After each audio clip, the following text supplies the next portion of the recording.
களத்துக்கு உள்ளேயும் வெளியவும் போராட்டத்தை சந்திச்சவ. உறைஞ்சிருந்த டெல்லியிலையும் கங்கை நதியோட கரையிலையும் போராடின போராளி.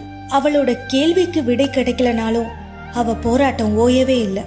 அவ கடந்து வந்தது உலகத்தோட மிகச்சிறந்த போட்டியாளர்களை மட்டும் இல்ல, அநீதியோட ஒரு களத்தையும் சேர்த்துதான். தனக்கு கிடைச்ச எல்லாத்தையும் திருப்பி கொடுத்த இவ ஒன்ன மட்டும் பாக்கி வச்சிருந்தா, அநீதியோட இருக்கிற நிரந்தரமான போராட்டம்.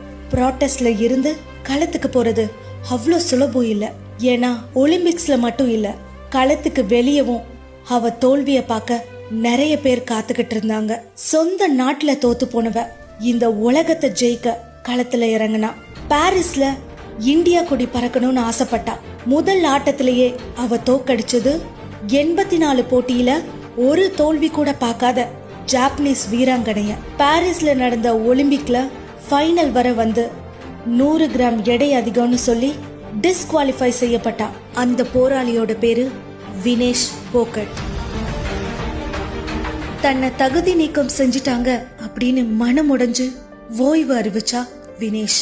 என்ன மன்னிச்சிடுங்க அம்மா, உங்களோட கனவு, என்னோட தன்னம்பிக்கை எல்லாமே இன்னைக்கு உடைஞ்சிடுச்சு.